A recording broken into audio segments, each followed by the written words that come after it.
കാട്ടിലേക്കയക്കുന്നു ദുഷ്ടനാം ദുർവിധി വീണ്ടും ഇതാ ദുഷ്ടനാം ദുർവിധി വീണ്ടും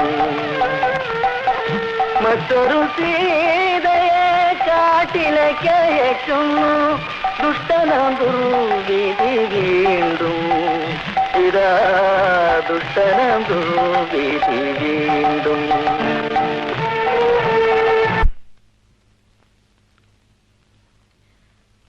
അമ്മ പറഞ്ഞു വന്നത് മുതല് കരച്ചിലാണെന്ന്. എന്തിനാ കരയണത്? രാധയ്ക്ക് ഇവിടെ ഒരു ബുദ്ധിമുട്ടും ഉണ്ടാവില്ല. മനഃപൂർവ്വമൊന്നുമല്ല. ഞാൻ പെണ്ണ് കാണാൻ പോയിട്ടില്ല എന്നുള്ളത് ഒരു സത്യമാണ്.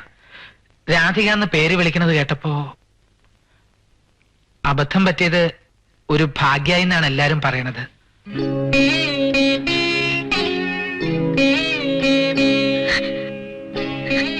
താലികെട്ട് കഴിഞ്ഞപ്പോ ഉള്ള ബഹളത്തിൽ എല്ലാരും പറയണത് കേട്ടു, കെട്ടിയത് അഴിക്കേണ്ടി വരുന്ന്. സാധാരണ അമ്പലത്തിൽ പോയി ഒന്ന് തൊഴുന്നല്ലാതെ വല്ലാതെ അങ്ങോട്ട് പ്രാർത്ഥിക്കാറൊന്നുമില്ല. പക്ഷേ ഞാൻ മനമുരുകി പ്രാർത്ഥിച്ചു, മാറ്റാൻ ഇടവരുത്തല്ലേ എന്ന്. അത്രയ്ക്ക് അങ്ങനെ ഇഷ്ടായി.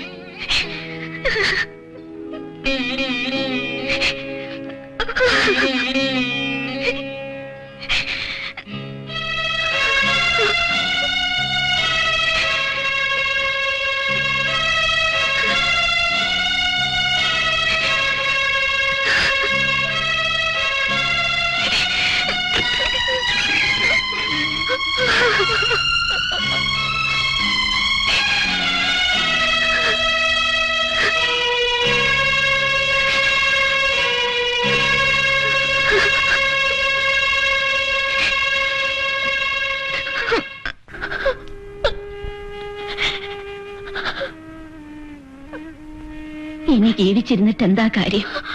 ഇനി സങ്കടപ്പെട്ടിട്ട് എന്ത് ചെയ്യാനാ കല്യാണമേ? എന്റെ മോക്ക് ഇങ്ങനൊരു ഗതി വന്നല്ലോ. നാട്ടുകാരുടെ മുഖത്ത് നോക്കാൻ നാണാവുക. എവിടെയെങ്കിലും കേട്ടിട്ടുണ്ടോ ഇങ്ങനെ? കല്യാണത്തിന് മുമ്പ് കുടുംബം നോക്കണമെന്ന് പറയുന്നത് ഇതാ.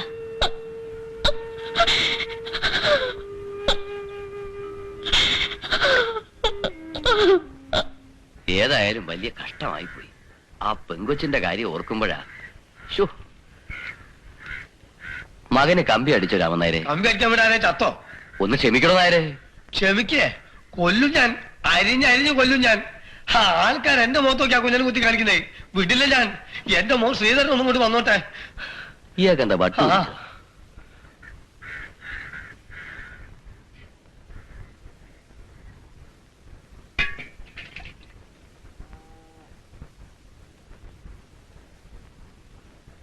അവള് നിന്നോട് വല്ലതും പറഞ്ഞോ? പെണ്ണ് മാറിപ്പോയതിനെ കുറിച്ച് പറഞ്ഞ് ചിരിക്കായിരുന്നു രണ്ടുപേരും കൂടി.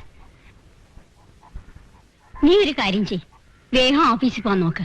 ഞാൻ ഒരാഴ്ചത്തെ ലീവാ. അത് സാരമില്ല, ഇന്ന് വിശേഷിച്ചൊന്നുമില്ലല്ലോ. മോൻ ഓഫീസിലേക്ക് പുറപ്പെടെ. അമ്മേ ഇതാ വരുന്നു.